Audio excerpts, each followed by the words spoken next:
Wagner Eloi, il fait une déclaration qui vraiment choqué la République d'Haïti. Et c'est un message qui est vraiment fort, il voyait aussi avec Hudson Edouard, qui a hésité toujours jusqu'à maintenant pour le capable de jouer pour sélection nationale d'Haïti. Wagner a fait connaître que c'est une erreur fatale que Hudson Edouard lui-même était capable de faire pour ne pas jouer pour sélection nationale là. Parce que histoire parle, c'est déjà un exemple pour Wagner Eloi qui, pour préférablement Hudson Edouard. Parce que nous connaissons que Wagner Eloi, il a un appel de la France qu'il était joueur, il a joué en France, il a performé très bien, et il a un appel sélectionnaire français là. Il n'a pas de jamais arrivé, et au final, il n'a pas de jamais joué pour la sélection française de football et aussi pour la sélection haïtienne de football. Et ça, lui-même, il était vraiment choquant, il était vraiment by problème, et jusqu'à maintenant, carrière, il s'est fini en façon qui peut-être dans le club t'es bon pour lui, mais qui pas de jambes bon pour la sélection haïtienne de football parce qu'il pas de jambes de chance de jouer pour lui. Mais cependant, il était fait un petit temps, il tapé entraîner équipe haïtienne. Non, c'était quand même un bon bagage parce qu'il était porté à Paul quand même by équipe haïtienne. Cependant, ça pas porté gros résultat. Mais ça important, c'est message que li voyé by Hudson Edouard. Donc on est que Haïti lui-même li vraiment attend Hudson Edouard. Bon là, à ce que tu as de ça l'a dit sous dans interview et permettre à ce que vous comprendre tout ça qui li voyé comme message by Hudson Edouard. Alors Hudson Edouard nous vraiment attend mais cette fois-ci, il semblerait que Hudson Edouard lui-même n'a pas joué pour la sélection nationale d'Haïti, peu importe les situations. Parce que nous connaissons l'ici yo doit sortir jodi a, et pas quoi Hudson Edouard lui-même li a pladan parce que il y a des secrets qui révèlent vraiment, mais ce qui est important, c'est que nous devons attendre. Bon, permettre à ce qu'on entende Wagner Eloi qui a parlé et permettre à ce que vous compreniez dans quel contexte il voit message ça by Hudson Edouard. Par exemple, suspend demandé pour Wagner Eloi. Et c'est dans l'optique ça que Delva Calcio Bomboul, Télévision Nationale d'Haïti, Radio Télésport, rencontré Wagner Eloi dans Zenono Soccer Field pour capable nous, disons, autour de la qualification de la sélection nationale haïtienne. Wagner, bonjour, bonsoir, son plaisir pour me avec moi. Bonjour Delva, comment ça va? Donc, Wagner, 18 novembre qui se passe là, Haïti bat Nicaragua 2-0 et après 52 ans, nous retournons dans la Coupe du Monde. Nous avons connaître comment vous te vivre match de football ça, soirée 18 novembre ça. Ben avec beaucoup d'enthousiasme, comme tout fanatique de football. J'étais très très heureux à la fin du match par rapport non seulement au match qu'ils ont accompli, mais surtout le résultat de l'autre match, à savoir Costa Rica contre Honduras. Et en fait, pour nous, c'était une grande fierté. On a été très heureux pour les joueurs, pour le staff, qui a été très souvent décrié, critiqué, mais je suis content pour eux parce que finalement les résultats, c'est le terrain, c'est à la fin du bal qu'on paye les musiciens comme on dit, et là à la fin de cette phase qualification, ils ont obtenu ce que tout le monde attendait, à savoir cette qualification. Oui, 52 ans plus tard, Haïti retourne dans la Coupe du Monde. Et maintenant, nous sommes en phase de préparation, puisque nous avons compté jours pour la phase finale Coupe du Monde là. Nous avons gagné de nouvelles têtes qui rejoignent l'équipe là. Donc, ou même en tant qu'ancien sélectionneur national, qui sort pour sélection nationale là? Ben, c'est quand même plutôt positif qu'il y a des nouvelles têtes qui arrivent, mais j'espère que ces nouvelles têtes vont apporter quelque chose, vont apporter du professionnalisme tout d'abord, ils vont apporter de la qualité, parce que le groupe aujourd'hui se qualifier c'est une chose, mais après espérer et faire de bonnes choses pendant la Coupe du Monde c'est une autre chose. Donc le maximum de bons joueurs, le maximum de joueurs. À 24, c'est une Coupe du Monde, donc évidemment tout le monde a envie de participer, tout le monde a envie d'être là parce que c'est pas donné à tout le monde de pouvoir jouer une Coupe du Monde. Donc c'est bien, je suis content. Donc ça va permettre à la sélection, à l'équipe de s'enrichir quantitativement, mais aussi qualitativement. Et après voilà, comme tout supporter, comme tout haïtien, on rêve, on ambitionne et on espère que ça va bien se passer pour eux.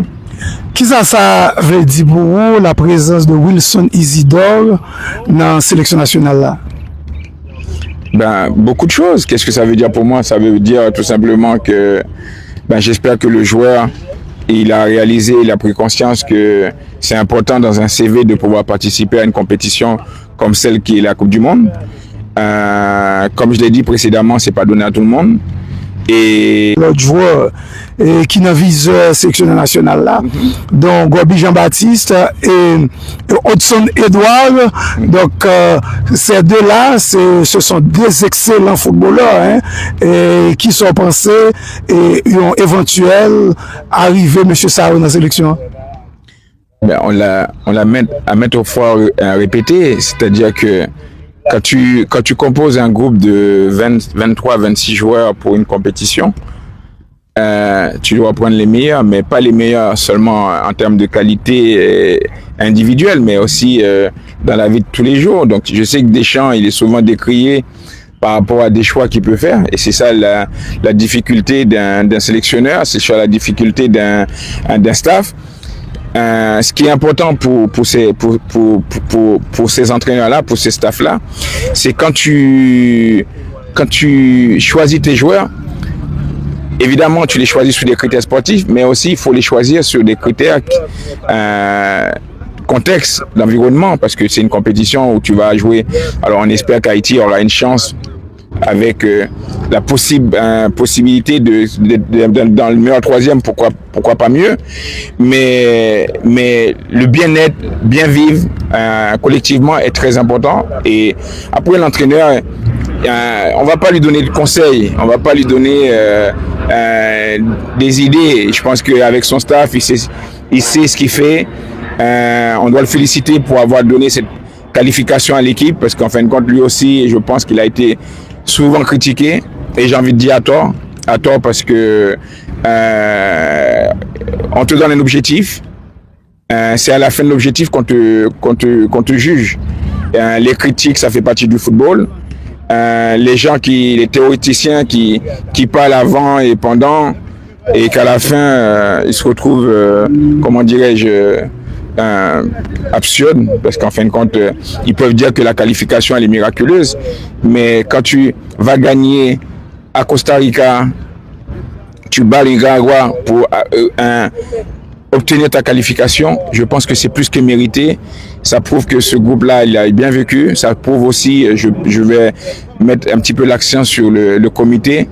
Pendant très longtemps, on a chahuté aussi le comité, mais ça, c'est le football que je connais, avec un peu d'organisation, un peu de professionnalisme. C'est naturel que les résultats ils arrivent. Alors, c'est même pas uniquement pour les équipes nationales masculines. C'est tout le football haïtien qui est en train de rayonner, que ce soit les jeunes, que ce soit les filles. Et le plus drôle là-dedans, c'est son championnat. Tu vois, c'est ça le plus drôle. Et moi, c'est en ça que je donne le crédit et le mérite au comité. Ça veut dire que malgré tout, en parallèle de ça, ils sont en train de structurer les choses pour que les joueurs soient bien accueillis, se préparer au mieux et pour être performants, c'est tout. Vous pensez que Haïti a plus de chance pour gagner Gob Jean-Baptiste pour Coupe du Monde là? Gob Jean-Baptiste?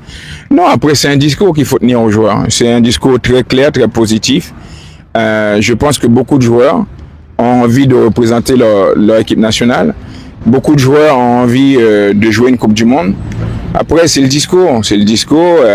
Il n'y a aucun joueur qui est en équipe nationale qui vient pour de l'argent. Ils viennent d'abord pour l'amour du football et ensuite pour l'amour du pays. Et après, évidemment, s'ils sont performants, ils vont gagner de l'argent parce qu'ils vont avoir des prix. Mais s'ils sont performants, ils vont avoir des meilleurs contrats. Donc aujourd'hui, oui, il y a une bonne chance de l'avoir. tout dépend le discours et tout dépend le projet sportif qu'on lui propose, mais pas seulement pour la Coupe du Monde, pour l'après, parce que là, quand tu fais un choix de jouer pour l'équipe nationale, ça veut dire que tu t'engages sur plusieurs années, parce que c'est un joueur qui peut être performant encore pendant quelques années. On parle avec Hudson Edouard? Non, malheureusement pas encore, mais j'espère que j'aurai l'occasion de pouvoir discuter avec eux pour pouvoir justement leur dire l'importance aujourd'hui de bien représenter l'équipe nationale et que tous nos meilleurs joueurs, à partir du moment où les sélectionneurs font appel à eux, doivent répondre présent. Alors, nous connaissons Hudson Edouard joué dans le Racing Club de Lens. Et le Racing Club de Lens, c'est ancien club où d'ailleurs où était comme une légende club blanc. Est-ce que Wagno Eloa pas capable de jouer un rôle décisif pour essayer de convaincre Hudson Edouard faire choix d'Haïti? Ben, c'est très bien que tu me le dises parce que justement, nous, les anciens du Racing Club de Lens, on est invité mardi, donc je prends l'avion dimanche, pour la demi-finale de la Coupe de France contre Toulouse. Donc on a invité, on va faire une tournée d'honneur pour les anciens que nous avons été, pour les champions de France que nous avons été. On va défiler enlever de rideau du match Lens-Toulouse. Et par la même occasion, je profiterai pour lui parler, pour lui glisser un mot, pour lui dire que comment c'est important pour nous, pour le peuple haïtien, pour le pays, que nos meilleurs joueurs soient là pour représenter au mieux cette équipe. Nous, Haïti, dans le groupe ça, avec Écosse, Brésil et puis Maroc. Ben moi, je sais que sur un match, il y a beaucoup de choses qui peuvent se passer, mais moi, je ne fais pas partie des rêveurs, moi. J'ai eu la chance de jouer à un haut niveau et voilà, ça va être très dur pour nous. Donc, appelons un chat un chat. Ça va être très compliqué. Mais maintenant, sur un match, on ne sait pas ce qui peut arriver et j'espère que l'entame de cette compétition, à savoir le premier match contre l'Écosse, va nous permettre de nous mettre dans les bonnes dispositions. Si on peut obtenir une victoire, même si je sais que ça va être l'un des matchs les plus compliqués parce que l'Écosse ne va pas nous prendre à la légère, pour la simple bonne raison que tout le monde va faire leur calcul, tout le monde va faire les maths. Les meilleurs troisièmes peuvent se qualifier. Donc, pour moi, il n'y aura pas de match facile pour Haïti. Même si le Brésil, c'est plus le Brésil qu'on a connu, même si le Brésil prend un peu Haïti à la légère, bon, ça reste le Brésil. Si tu prends les joueurs un par un, chacun à chaque poste, expérience. Ce que j'essaie d'expliquer à certaines personnes, c'est que tout peut arriver sur un match, mais il y a cet aspect gestion d'événements, pression, gestion de la pression. Pour la plupart de nos joueurs, ça va être leur première fois. Évidemment, tu as besoin d'expérience pour ce genre de compétition. Et malheureusement, même si c'est des professionnels, il n'y en a aucun qui a cette expérience. Et Haïti-Maroc? Ça va être un bon match. Ça va être un bon match, mais comme celui du Brésil. Hein, donc, il faut... Je vois déjà comment le match va se passer, plus ou moins, hein, mais il faut que nous, on joue nos chances à fond, terminer toujours nos actions, jouer libéré sans pression, ne pas être timoré par rapport à l'enjeu, par rapport au contexte, par rapport à l'environnement. Et voilà, et donner la meilleure image possible des joueurs haïtiens, de l'équipe nationale, parce que derrière, pour chaque joueur, ils doivent comprendre que après cette compétition-là, il y a des opportunités qui peuvent se présenter. Vous avez pour le match titularisation Wilson Isidore avec Grenadier récemment? Non, j'étais en déplacement. Je n'ai pas pu voir le match, malheureusement. Mais on pensait la présence de Wilson Isidore dans l'équipe là, et avec éventuellement Hudson Edouard capable de faire une superbe paire d'attaque pour Haïti?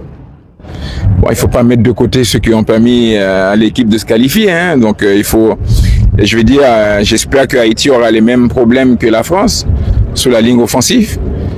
Plus tu as de joueurs, mieux c'est. Ça veut dire plus d'options pour le sélectionneur, plus d'options pour le staff. Mais ce que je dis, je vais le répéter encore, ce qui est important, c'est la vie de groupe, c'est le collectif. Et tout le monde doit tirer dans le même sens. Et quand je dis tout le monde, c'est pas seulement les joueurs, pas seulement cette équipe, mais le peuple haïtien, pour justement qu'on puisse faire la meilleure compétition possible. Et l'objectif, pour moi, j'espère que sur ces 3 matchs-là, qu'ils puissent en gagner un et après, adviendra ce qui adviendra. Alors, Wanyo, c'est un binational, même gens avec tout monsieur ça, nous sommes cités là, et jusqu'à présent, toujours gagné en certaines parties de la population haïtienne qui Wanyo un petit peu mal le fait que l'autre est au top, ou pas répondre à la convocation sélection nationale là.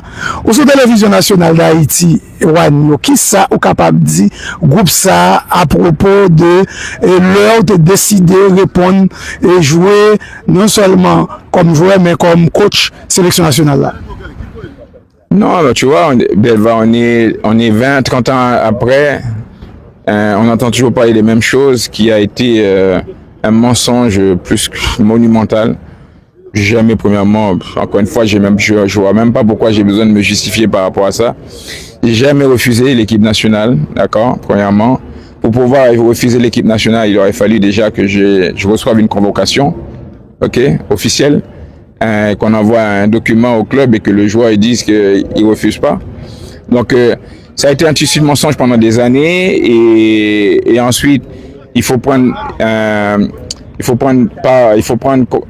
le contexte à l'époque, les difficultés que l'équipe avait pour pouvoir justement se déplacer et venir. Donc il y avait tout ça, l'insécurité comme maintenant, mais c'est pas tout à fait comme il se passe actuellement, parce que là tous les matchs sont à l'extérieur, les gens ils viennent de l'extérieur, donc ils sont pas forcément là-bas, donc tout est différent. Donc les gens qui racontent et je sais qu'il y en a beaucoup qui ont essayé de faire sortir cette histoire qui est un tissu de mensonges, encore une fois. Mais qu'est-ce que je peux répondre? Je suis tranquille avec ma conscience. J'aurais voulu représenter mon pays. À un moment donné, effectivement, quand j'étais au top de ma forme, comme beaucoup de joueurs, tu as la possibilité de choisir et tu as des ambitions peut-être pour jouer pour une autre équipe. N'importe qui, s'ils ont cette option-là, ils choisiront pour la première option qui leur permettra peut-être de jouer des titres, j'ai envie de dire. C'est pas parce que tu joues en France ou parce que tu joues dans un autre pays que tu vas gagner plus d'argent, quoi que ce soit. C'est d'abord les titres qui sont importants. C'est ton plan de carrière, c'est ton projet de carrière qui est important. Après, si effectivement, arrivé à un certain moment, tu vois que ça bloque, ça coince, c'est toujours avec fierté et plaisir que tu dois représenter ton pays. Pourquoi? Parce que là aujourd'hui, Haïti va faire la Coupe du Monde. Tous ceux qui ont peut-être été hésitants dans un premier temps pour rejoindre l'équipe, aujourd'hui ils n'ont aucune raison d'être hésitants, parce que peut-être qu'ils n'auront jamais une Coupe du Monde de leur vie. Wanyo, dis-nous rapidement comment l'académie a fonctionné. Non, c'est très simple, très bien. Tous les ans, nous, on voyage avec les gamins. Là, et récemment, je reviens de France, là, comme je t'ai dit, donc on voyageait. Je fais des tournées avec eux contre des clubs pro. Et il y a 3 joueurs qui ont été mis à l'essai dans un club pro. Et il y en a 2 qui vont signer l'année prochaine un contrat professionnel. Nous, on essaie de leur donner des opportunités, de créer des opportunités pour eux. Et malheureusement, j'aurais aimé avoir un peu plus de talent haïtien pour pouvoir justement les exposer. Un message pour tous les joueurs sélection nationale? Je suis de tout cœur avec eux, fier de ce qu'ils ont accompli, fier de ce qu'ils ont fait, qui restent concentrés sur les échéances qui arrivent, de leur préparation, et jouer ces matchs-là et profiter au maximum de cet événement-là, sans pression, et donner le meilleur d'eux-mêmes. Et on va les soutenir, on va être derrière eux, et qu'ils fassent abstraction à torature des gens qui sont toujours négatifs. Donc, il ne faut pas penser à ces gens-là. Comment on comprend la situation du Kens Nazon actuellement? Nazon, c'est pratiquement le meilleur joueur sélection nationale là pendant la dernière décennie. C'est le meilleur buteur éliminatoire Coupe du Monde zone contre Kakafla. Pourtant, à cause de guerre États-Unis, Israël, Iran, Nazon trouvé 5 clubs à environ 50 jours de Coupe du Monde. Là. Comment on comprend la situation ça? C'est très, très préjudiciable pour lui. C'est dommage. Et j'espère du fond du cœur qu'il va trouver un point de chute pour pouvoir s'entraîner déjà. Et après, pas que s'entraîner, mais aussi jouer des matchs, avoir de la compétition, parce que évidemment la concurrence va venir, il va y avoir des gens qui vont venir. Donc je pense que lui, en tant que, comme tu dis, un des joueurs haïtiens qui a été très performant, il a envie de garder sa place, il a envie de prouver. Donc il faut, qui que ce soit, donc moi le premier, essayer de l'aider à trouver un club pour terminer la saison. Maintenant, il faut voir dans quelle mesure ça va être possible. Si, par rapport au contexte, il y a un moyen pour lui de jouer pour un club, mais il faut savoir aussi que c'est la fin de saison qui arrive.